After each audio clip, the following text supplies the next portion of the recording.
انہیں شہید کر دیا گیا؟ کس نے کرایا؟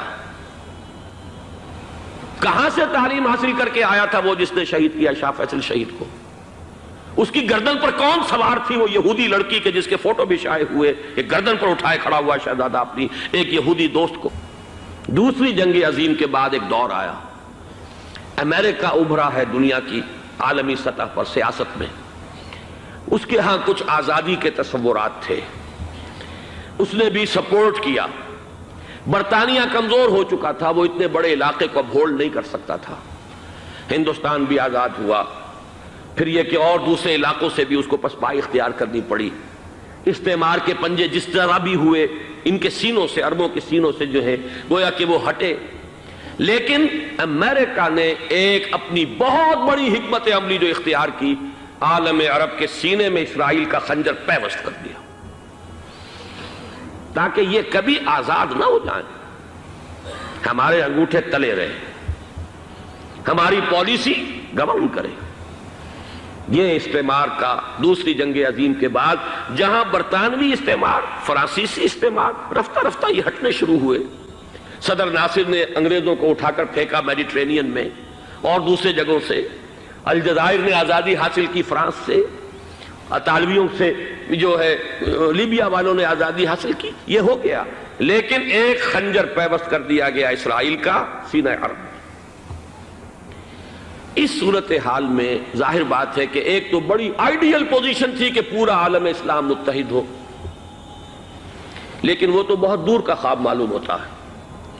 علامہ اقبال سے بڑا کوئی نقیب نہیں ہے ملت اسلامی کی وحدت کا۔ ایک ہو مسلم حرم کی پاسبانی کے لیے، نیل کے ساحل سے لے کر تا بخا کے کاشغر، لیکن انہیں بھی اپنے لیکچرز میں کہنا پڑا کہ اس وقت جو صورتحال ہے پورے عالم اسلام کی ایک وحدت بن جانا تو تقریباً ناممکن نظر آ رہا ہے۔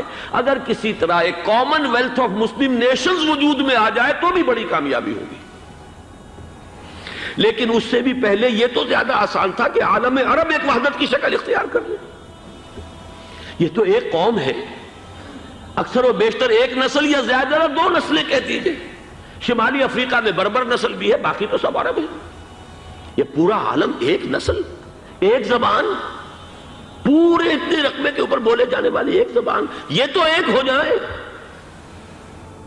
افسوس یہ ہے کہ اس کا ایک ہو جانا، ایک شخصیت ابھری تھی جو مذہبی مزاج کی شخصیت تھی، جو دینی مزاج کی حامل شخصیت تھی، اگر اس کی قیادت میں عالم عرب متحد ہو جاتا تو واقعتاً ایک بہت بڑا جو ہے مرحلہ وہ طے ہو جاتا پوری عالمی ملت اسلامیہ کی ایک وحدت اختیار کرنے کا۔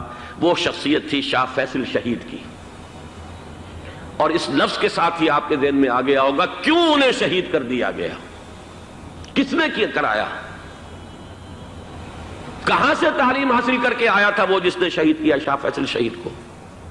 اس کی گردن پر کون سوار تھی؟ وہ یہودی لڑکی کے جس کے فوٹو بھی شائع ہوئے، ایک گردن پر اٹھائے کھڑا ہوا شہزادہ اپنی ایک یہودی دوست کو، لڑکی کو، اور وہی ہے کہ جس نے جا کر پستول سے شہید کیا ہے۔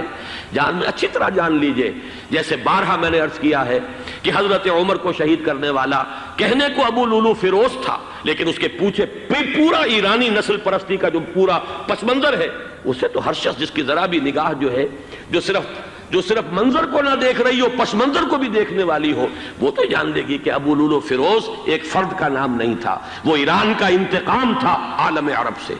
بالکل اسی طریقے سے یہ امریکی استعمار کا ہتھ کنڈا تھا، اسے محسوس ہوا۔ شاہ فیصل مذہبی مزاج کا شخص، یہ ابھر رہا ہے، اور یہ شاہ فیصل کی حکمت عملی کا ذرا آپ اندازہ کیجئے۔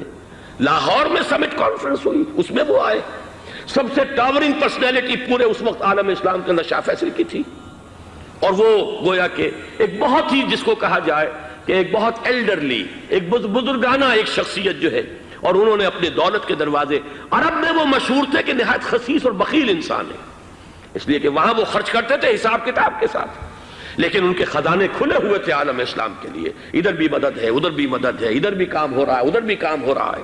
پھر انہوں نے تیل کا ہتھیار استعمال کر کے ایک دفعہ امریکہ کو دن میں تارے دکھا دیے تھے، لہذا ان کا ہٹایا جانا سین سے یہ امریکی استعمار کے لیے لازم تھا۔